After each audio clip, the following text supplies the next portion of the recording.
प्रभु गणेशଙ୍କ ଭସାଣୀରେ ଘଟିଲା ବିରାଟ ଦୁର୍ଘଟଣା। ପ୍ରଭୁଙ୍କ ଭସାଣୀରେ ଏମିତି ଘଟଣା ଏବେ ସବୁଆଡ଼େ ଚର୍ଚ୍ଚାର ବିଷୟ। ଏମିତି ଘଟଣା ଆଗରୁ କେବେ ଘଟି ନଥିଲା। ଏଭଳି ଘଟଣା ସମସ୍ତଙ୍କୁ ଆଶ୍ଚର୍ଯ୍ୟ କରିଦେଇଛି। ଭିଡ଼ିଓ ଆରମ୍ଭ କରିବା ପୂର୍ବରୁ ଆପଣ ଯଦି ଜଗତର ନାଥ ମହାପ୍ରଭୁ ଶ୍ରୀ ଜଗନ୍ନାଥଙ୍କୁ ଭକ୍ତି କରନ୍ତି, ପ୍ରଭୁ ଜଗନ୍ନାଥଙ୍କୁ ଆରାଧ୍ୟ ବୋଲି ମାନନ୍ତି, ତାହେଲେ ଭିଡ଼ିଓଟିକୁ ଏକ ଲାଇକ୍ କରି कमेंट बॉक्स रे जय जगन्नाथ लिखि दियंतु। केन्द्रापड़ा जिला वीरस्वस्ती ग्रामर प्रताप चंद्र राउत बयस 46 वर्ष दिल्ली रे एक प्राइवेट कंपनी रे काम करती। ओडिशा ठारू दूर रे रहिले मध्य आम ओडिशार परंपरा आउ आम ओडियांक आराध्य देवता प्रभु जगन्नाथ को बहुत विश्वास और भक्ति करती। से आउ सेही भक्तिर फल मध्य से पाइछंती। तांको जीवन रे घटी जाइछि किछि एमिति घटना जहा आज मध्य मने पड़ी गले छाती थरी जाए। आ प्रभुंको अपार करुणा कथा मने पड़ी जाए। 2003 मसीहा अगस्ट 31 तारिख से दिन थाए गणेश पूजा। से तांको सांग मानक सह दिल्ली रे रहथांती। सबु सांग माने मिसी आनुष्ठानिक भावे श्री गणेशंकर पूजा बहुत आडंबर सहकारे करथिले। आख पाखर अन्य सांगसाथी माने मध्य पूजा रे जोग देथिले। समस्ते मिसी भक्तिर सह प्रभु गणेशंकर पूजा करथिले। से दिन पूजा सरिला परे समस्ते निज निज घर को फेरिले। ता परदिन ठाकुरंको विसर्जन पाई पुणी समस्ते एकाठी हेले। ब्राह्मण को डकाइले। मंत्र पाठ भोगराग परे गोटे मिनी ट्रक रे ठाकुरंको बसाई विसर्जन पाई नेले।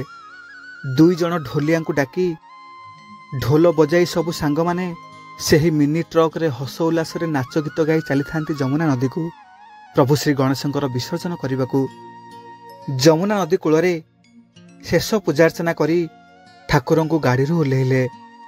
एहा परे प्रताप बाबू आउ तांकर किछि सांग मिसी ठाकुर को नहीं नदी भितर को गले विसर्जन करने को।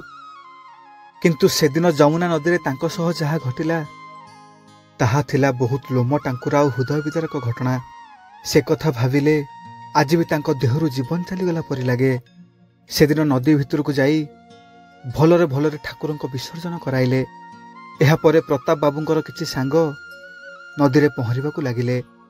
सेमानकु नदी कूल रे पहरुथिबार देखि प्रताप बाबू सेमानकु थट्टा करी कहिले, तुमे माने एठी कोन पाखरे पहरुच, देख मु कोठी पहरुछि।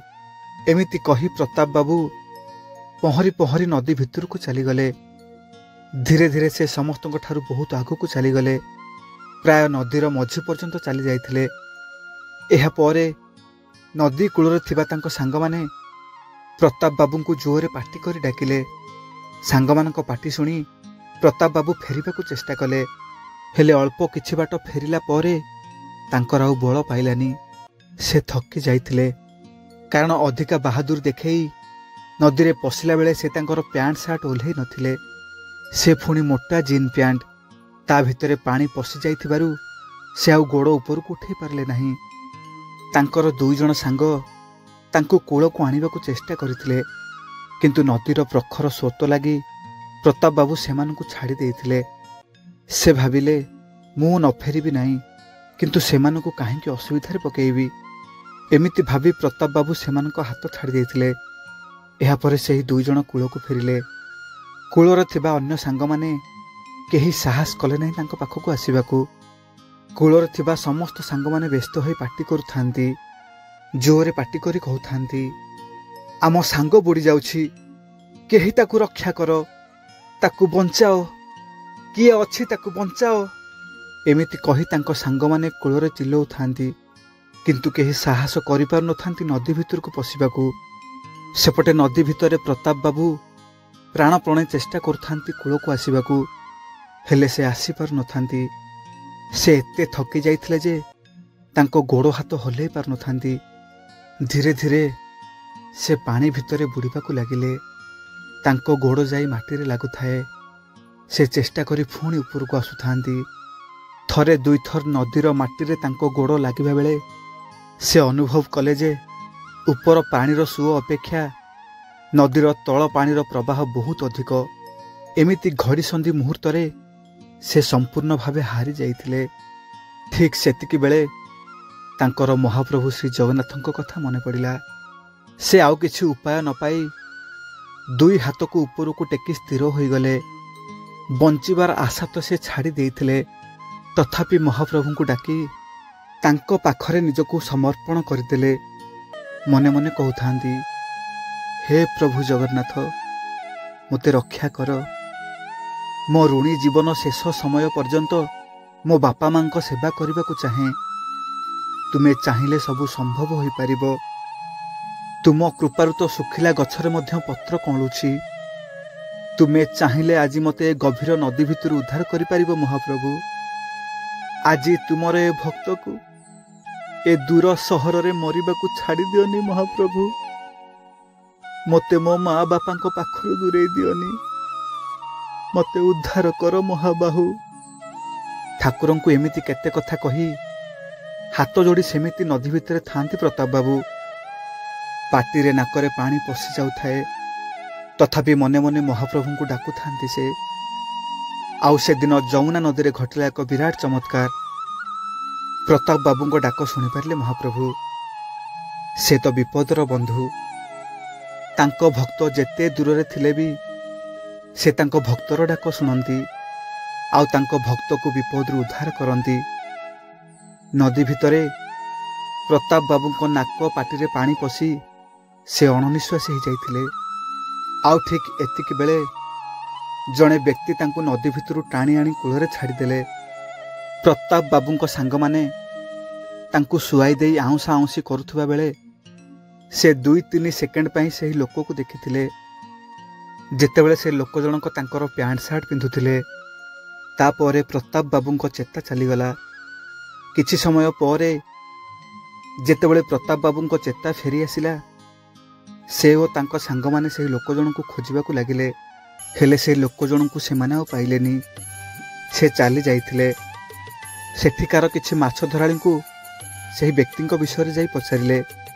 ସେମାନେ ବି ମନା କଲେ। ସେ ଲୋକ ଜଣଙ୍କୁ ଆଗରୁ କେବେ ଦେଖିନାହାନ୍ତି କି ତାଙ୍କୁ ଚିହ୍ନି ନାହାନ୍ତି ବୋଲି କହିଲେ। ହଠାତ୍ ସେ ଲୋକ ଜଣକ କୁଆଡ଼େ ଚାଲିଗଲେ, କେହି କିଛି ବୁଝିପାରିଲେ ନାହିଁ। ଯାହାକୁ ପଚାରିଲେ ସମସ୍ତଙ୍କର ସେହି ଗୋଟିଏ ଉତ୍ତର, ସେ ଲୋକ ଜଣଙ୍କୁ ଆମେ ଜାଣିନୁ। ଏକଥା ଶୁଣି ପ୍ରତାପ ବାବୁ ଆଉ ତାଙ୍କ ସାଙ୍ଗମାନେ ଆଶ୍ଚର୍ଯ୍ୟ ହୋଇଗଲେ। ଆଉ କିଛି ସମୟ ନଦୀ କୂଳରେ ରହିବା ପରେ ସେମାନେ ସମସ୍ତେ ଫେରି ଆସିଲେ। ଫେରିବା ବାଟରେ ପ୍ରତାପ ବାବୁ କେବଳ ସେହି ଲୋକ ଜଣଙ୍କ କଥା ଭାବୁଥାନ୍ତି। ସେ କିଏ ଥିଲେ, କେଉଁଠୁ ଆସିଥିଲେ, ଆଉ ହଠାତ୍ କୁଆଡ଼େ ଚାଲିଗଲେ। ପ୍ରତାପ ବାବୁ ସେହି ଲୋକ ଜଣଙ୍କୁ ମାତ୍ର 2-3 ସେକେଣ୍ଡ ପାଇଁ ଦେଖିଥିଲେ। ତାଙ୍କର ଯେତିକି ମନେ ପଡ଼ୁଥିଲା, ସେହି ଲୋକ ଜଣକ ପତଳା ହେଇ ଶ୍ୟାମଳ ବର୍ଣ୍ଣର, ଅତି ସାଧାରଣ ଲୋକ ଭଳି ଜଣାପଡ଼ୁଥିଲେ। କେହି ବିଶ୍ୱାସ କରନ୍ତୁ ଅବା ନ କରନ୍ତୁ, କିନ୍ତୁ ପ୍ରତାପ ବାବୁଙ୍କର ଦୃଢ଼ ବିଶ୍ୱାସ ସେ ଲୋକ ଜଣକ ଆଉ କେହି ନଥିଲେ, ସେ ସ୍ୱୟଂ ପ୍ରଭୁ ଜଗନ୍ନାଥ ହିଁ ଥିଲେ। ତାଙ୍କ ଡାକ ଶୁଣି ତାଙ୍କୁ ଯମୁନା ନଦୀରୁ ଉଦ୍ଧାର କରିଥିଲେ। ଏବେ ବି ସେହି ସ୍ମୃତି ତାଙ୍କର ମନେ ପଡ଼ିଲେ ମହାପ୍ରଭୁ ଶ୍ରୀ ଜଗନ୍ନାଥଙ୍କ ନିକଟରେ ସେ କୃତଜ୍ଞ ହୋଇପଡ଼ନ୍ତି। ଏହା ନିଶ୍ଚିନ୍ତ ଯେ ଭକ୍ତିର ସହିତ ଯଦି କେହି ଭଗବାନଙ୍କୁ ଡାକେ ଓ ନିଜକୁ ତାଙ୍କ ପାଖରେ ସମର୍ପି ଦିଏ, ସେ ନିଶ୍ଚୟ ତାର ଡାକ ଶୁଣିବେ। ଆଗରୁ ତାଙ୍କର ଭଗବାନଙ୍କ ଉପରେ ଯେତିକି ବିଶ୍ୱାସ ଥିଲା, ସେଦିନ ଠାରୁ ପ୍ରଭୁ ଜଗନ୍ନାଥଙ୍କ ଉପରେ ତାଙ୍କର ବିଶ୍ୱାସ ବହୁତ ବଢ଼ିଯାଇଛି। ସତରେ କଳା ଠାକୁର, ତୁମ ଲୀଳା ଅପାର। କେତେବେଳେ କେଉଁଠି କେଉଁ ରୂପରେ ତୁମେ ତୁମ ଭକ୍ତକୁ ଉଦ୍ଧାର କର, ସେ କଥା ତୁମକୁ ହିଁ ଜଣା। ମହାପ୍ରଭୁଙ୍କର ଛୋଟିଆ ଅନୁଭୂତିଟିଏ କେମିତି ଲାଗିଲା କମେଣ୍ଟ ମାଧ୍ୟମରେ ଆପଣଙ୍କର ମତାମତ ନିଶ୍ଚିନ୍ତ ଭାବରେ ଜଣାଇବେ। ଆଉ ମହାପ୍ରଭୁଙ୍କୁ ନେଇ ଆପଣଙ୍କର କିଛି ଅନୁଭୂତି ଥିଲେ ମୋତେ ମୋ ମେଲ୍ ଆଇଡ଼ିରେ ପଠାଇ ପାରିବେ। ଆଉ ଆମ ଚ୍ୟାନେଲକୁ ସବସ୍କ୍ରାଇବ୍ କରିନଥିଲେ ସବସ୍କ୍ରାଇବ୍ କରିଦେବା ପାଇଁ ଅନୁରୋଧ। ଆଜି ପାଇଁ ରହୁଛି। ଜୟ ଜଗନ୍ନାଥ।